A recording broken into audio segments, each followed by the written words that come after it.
Sudah jam 5 lewat, waktunya pulang. Hari ini melelahkan, tapi senang. Kesibukan bisa membuat lupa dengan masalah. Masalahku cuma satu, Kak Angga menolak menceraikanku di persidangan.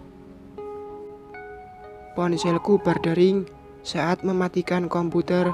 Kulihat di layar ponsel ada nama Kak Angga. Biarin aja, gak usah dijawab Dinda, ucapku di hati. Bicara sendiri. Ponsel itu diam sejenak, lalu berdering lagi. Panggilan masuk dari mantan suamiku itu. Kok nggak diangkat, Din? Dari Kak Angga, jawabku, lalu mengambil tas. Oh, mantan suami, toh. Ngapain lagi sih? Kemarin nolak cerai. What? Bukannya ia sudah menceraikanmu? Baru 1 bulan. Silvi terkejut, hingga Mang Jojo yang sedang menyapu ikut melihatku.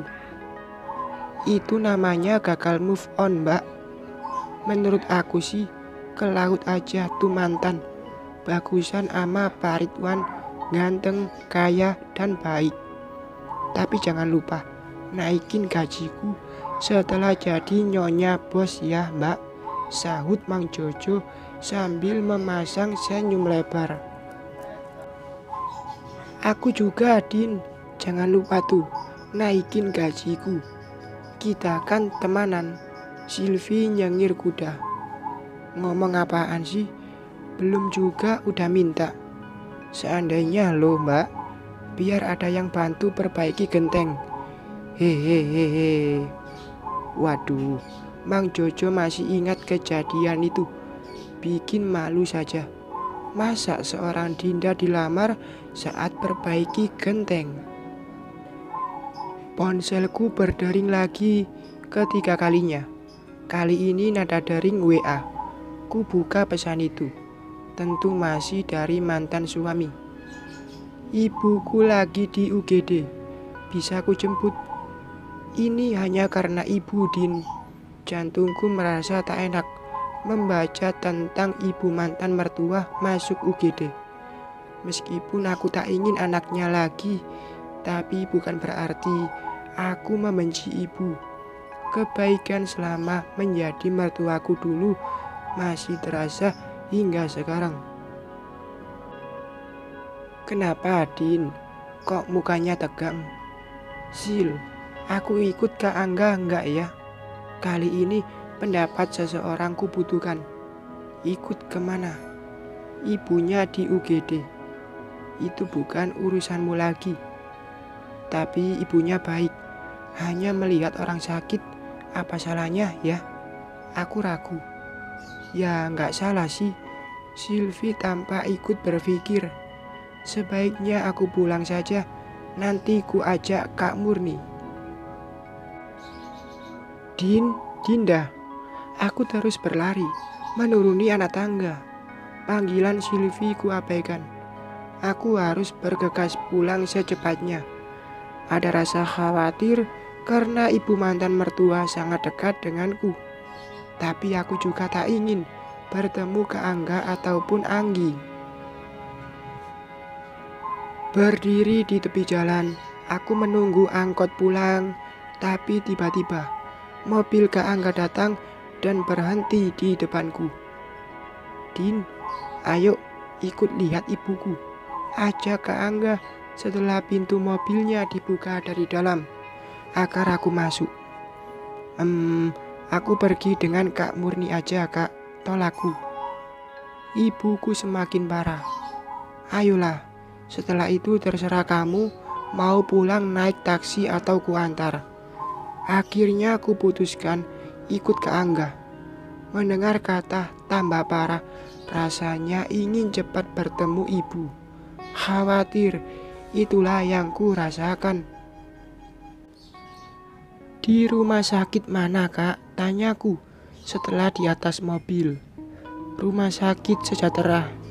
Kak Angga melihatku sekilas, lalu fokus lagi ke depan menyetir.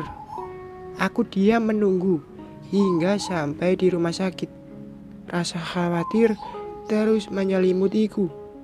Tapi, kenapa setelah kami melewati rumah sakit Sejahtera, mobil tidak berbelok masuk, namun terus melaju kencang? Loh, Kak, bukannya rumah sakit Sejahtera sudah terlewat? Ucapku menunjuk ke arah belakang. Aku tahu, jawabnya terus menyetir. Bukankah ibu sakit dan kita harus ke sana? Perasaanku mulai tidak enak. Gelagat Kak Angga berubah. Akan tetapi bukannya menjawab. Kak Angga semakin tancap gas hingga kecepatan mobil bertambah kencang dan semakin kencang. Kak, kamu kenapa? Aku takut, ucapku memegang hand grip. Mobil terus dilaju dengan cepat. Kak Angga hanya diam dan terus menatap ke depan. Hentikan mobilnya, berhenti, teriakku. Tapi ia hanya tersenyum sinis dan terus menyetir. Seketika ponselku berdering. Ku usahakan mengambil ponsel dan memencet tombol terima panggilan, meskipun aku tak membaca dari siapa karena terlalu panik. Takut, aku sangat takut. Mobil terus dilaju dengan kecepatan tinggi hingga keluar dari area keramaian. Akan tetapi, sial, ponselku terjatuh. Untuk mengambil ponsel saja tak punya nyali karena mobil semakin cepat. Hand gripku pegang erat sambil sesekali memejamkan mata. Tolong hentikan mobilnya, Kak. Aku takut. Aku menangis karena takut. Aku ingin kita mati bersama. Jangan gila kamu. Aku tidak mau celaka. Untuk melihat keluar kaca mobil saja terasa takut. Aku ingin kita rujuk dan kamu tidak boleh menolakku. Astaga, jadi ini ancaman agar aku menerimanya rujuk. Bagaimana mungkin aku bisa bertahan hidup dengannya jika sikapnya egois seperti ini? Hentikan mobilnya. Kamu harus mau rujuk denganku, Din. Apa permintaanku ini sulit bagimu? Aku tidak mau. Hentikan mobilnya. Lebih baik kita mati bersama. Tidak, tidak. Itu karena kamu menolak rujuk. Akan kutabrakkan mobil ini. Tolong hentikan, Kak. Aku mohon. Aku mohon. Aku memohon dengan tangis. Mobil ini semakin mendekati jalan perbatasan kota. Karena jalan sepi, hingga ia leluasa tancap gas sekencang-kencangnya. Tapi tetap saja aku takut. Kak Angga seperti orang hilang akal. Minta aku menerimanya rujuk atau pilihan lainnya. Jika aku tolak, kami mati kecelakaan. Cepat putuskan sebelum kita kecelakaan, Dinda. Aku diam, tetap berpegangan sambil menangis. Takut, teramat takut. Rasanya aku menuju kematian setelah merasakan kecelakaan sebentar lagi. Tit tit tit tit tit tit tit tit. Tiba-tiba mobil ini dipepet oleh sebuah mobil lain sambil menyalakan klakson. Kupalingkan mata ke arah mobil. Kak Yuda, gumamku di hati, karena aku bisa melihatnya. Pintu jendela kaca sengaja dibiarkannya terbuka. Mau apa mantan pacarmu mengikuti kita? Tak akan kubiarkan dia menang. Suara Kak Angga terdengar sangat marah. Tolong hentikan, Kak. Aku mohon. Rasanya ini menuju kematian. Mobil dilaju sangat kencang hingga aku juga sangat takut. Tolong hentikan mobilnya, Kak. Aku ingin kita rujuk. Apa sulit permintaanku ini, Din? Mata Kak Angga tetap menatap ke depan. Tak ada rasa takut di wajahnya. Menyetir dengan kecepatan tinggi. Jangan gila kamu, Kak. Justru aku semakin takut dengan sikapmu. Sesekali ku pejamkan mata, takut melihat keluar jendela kaca mobil. "Ya, aku gila karena kamu," bentak Kak Angga. Tit, tit, tit. Mobil ini masih terus diikuti Kak Yuda. Semakin Kak Yuda memepet mobil ini, semakin terlihat wajah kesal Kak Angga. Ngapain lelaki itu mengikuti? Dalam amarah, Kak Angga memukul setir mobil. Tit, tit, tit. Ikut campur aja. Tolong berhenti, Kak. Aku takut, pintaku menangis. Aku mau kamu jadi istriku lagi. Aku tak bisa melihatmu dengan lelaki lain. Apa kamu mengerti? Suara Kak Angga masih terdengar sangat lantang. Ini semakin membuatku takut. Aku akan loncat. Cepat hentikan. Kak Angga menanggapi dengan senyum sinis. Ku coba membuka pintu mobil. Percuma, pintu terkunci. Aku mohon, Kak. Tit, tit. Dasar. Perlahan, mobil sudah mulai pelan. Tit, tit, tit. Kak Yuda masih mengikuti. Melihat wajah Kak Yuda, Kak Angga semakin emosi. Dan tiba-tiba mobil dihentikan. Au, rem mendadak membuat tubuhku terbawa ke depan. Dasar. Sudah yang kesekian kali cacian itu dilontarkan. Kak Angga membuka pintu mobil lalu keluar. Di depan kulihat mobil Kak Yuda parkir dan ia juga keluar dari mobilnya. Astaga, apakah mereka akan berantem sebentar lagi? Tanpa pikir panjang, aku keluar dari mobil. Dasar, kamu.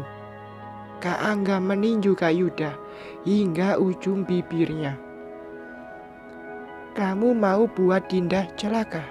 Jawab Kak Yuda, mendorong tubuh Kak Angga hingga terlentang.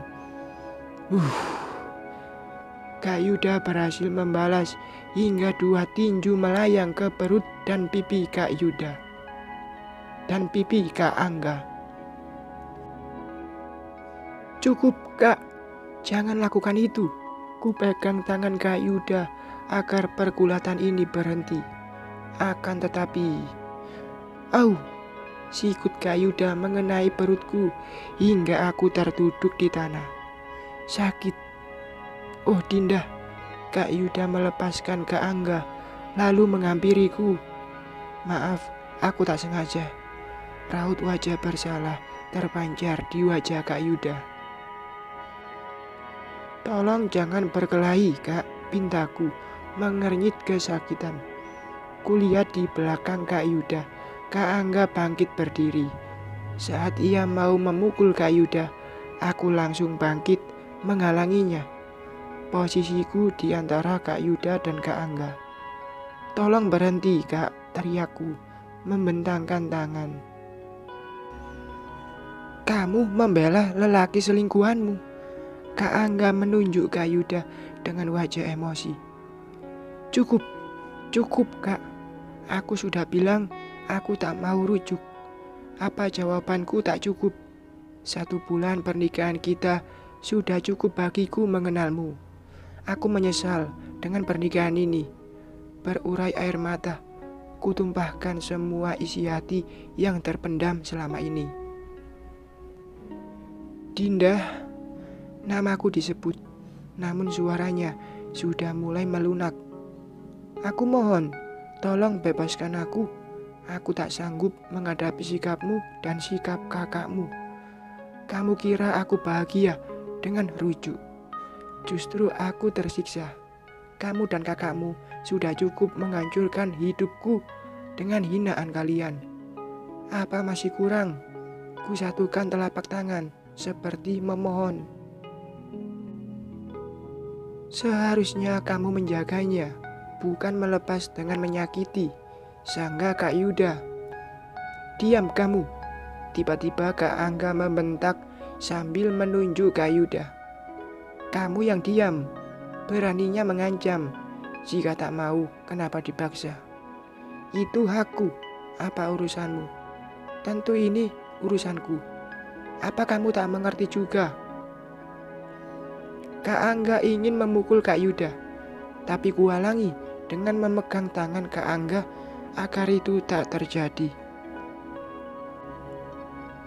Cukup Kak, cukup, teriakku menghentikan. Biar ku hajar dia. Beraninya ia mendekatimu. Kenapa? Bukankah Dinda sudah kamu ceraikan? Kak Angga ingin mengejar Kak Yuda, tapi tanganku terus menahannya. Kalau bukan karena Dinda, sudah ku hajar kau. Kak Angga menunjuk Kak Yuda. Sudah, aku mohon, pintaku dalam isakan tangis. Mereka terdiam sesaat. Nafas Kak Angga besar, tapi kali ini tanganku digenggam erat hingga saat ingin ku lepas, ia semakin erat menggenggam tanganku. Ku usahakan agar tanganku dilepas, tapi percuma. Kak Angga semakin memegang erat. Lepaskan Kak, ikut aku. Tiba-tiba tanganku diseret. Tidak, aku tidak mau, jawabku. Berusaha agar dilepaskan, tapi ia tak peduli. Lepaskan Dinda. Kak Yuda mengejar, lalu memukul lagi pipi Kak Angga hingga tanganku terlepas. Dasar orang gila, caci Kak Angga ingin meninju Kak Yuda. Hentikan, hentikan, teriakku. Tapi mereka tak peduli. Terjadi pergulatan di antara mereka. Aku bingung harus bagaimana. Tak ada yang lewat untuk menghentikan. Jalan ini sepi. Lututku gemetar melihat pukulan melayang ke Kak Yuda ataupun ke Kak Angga bergantian. Pergulatan ini seri, tapi tetap saja aku takut terjadi hal yang buruk. Ada mobil lewat, gumamku. Melihat dari kejauhan, ada mobil yang akan melewati jalan ini. Aku berdiri di tepi jalan, menunggu. Sambil menunggu, kulihat mereka belum juga berhenti berkelahi. Bahkan, segar sudah mengalir di ujung bibir mereka. Stop, tolong, stop, ucapku menghentikan kendaraan lewat. Seketika mobil itu berhenti, lalu keluar dua orang lelaki. Ada apa, Neng? Tolong, Pak, mereka berkelahi. Kutunjuk ke arah Kak Yuda dan Kak Angga. Melihat perkelahian itu, dua orang lelaki itu langsung berlari melerai. Tak lama kemudian, mereka berhasil mengamankan suasana. Tolong jangan berkelahi, kalau tidak, kalian akan kulaporkan ke polisi. Ancam salah satu lelaki yang melerai. Biar ku hajar, itu amarah Kak Angga. Saat ia ingin mengejar Kak Yuda, badannya ditahan. Tolong tenang Pak, kami akan menghubungi polisi jika Bapak melanjutkan perkelahian ini.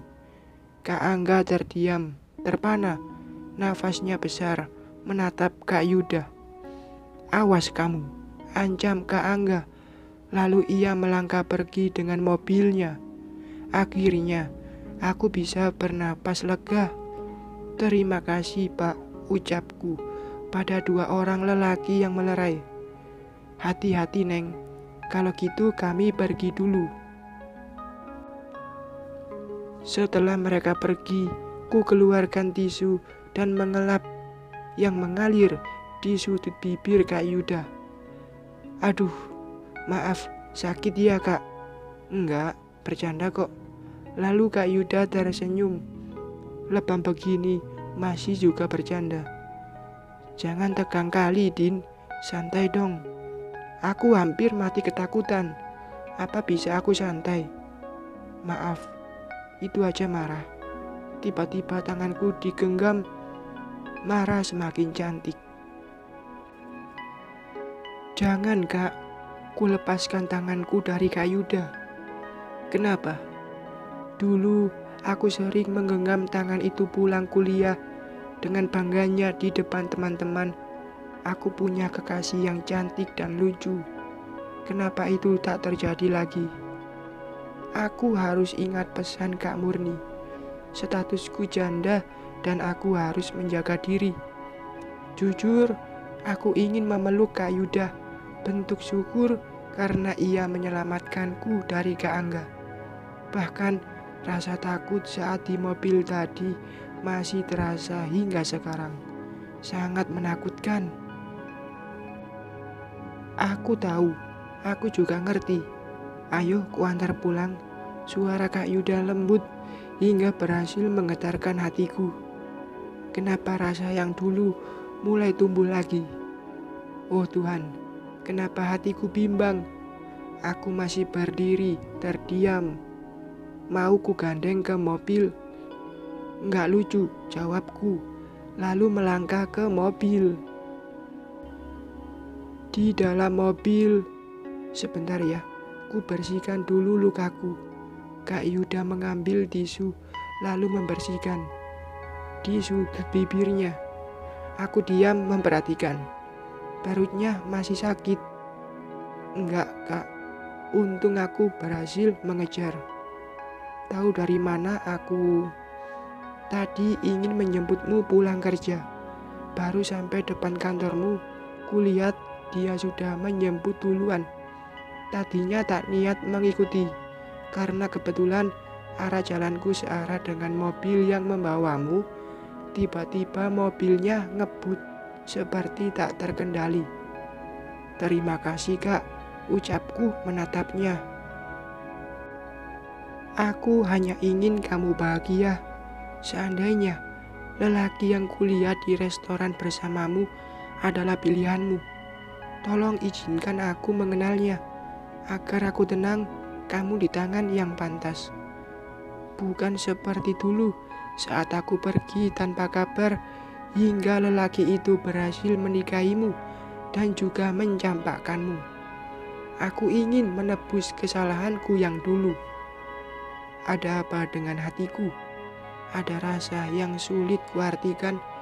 Yang jelas, aku merasa terlindungi dan diperhatikan dengan tulus. Aku tak akan memaksamu menerimaku lagi. Cinta itu tak bisa dipaksakan. Meskipun aku mengejar hingga tak bertenaga, rasa itu datang dan bersemayam di sini. Kak Yuda menunjuk dadanya. Aku tetap diam melihatnya. Andai waktu bisa diputar. Sudahlah, semua sudah terjadi. Hanya satu yang sulit saat ini. Apa? Mengeluarkanmu dari hatiku. Kami saling bertatapan sesaat. Rasa itu masih sama seperti dulu. Masih sama, Din, sambung Kak Yuda.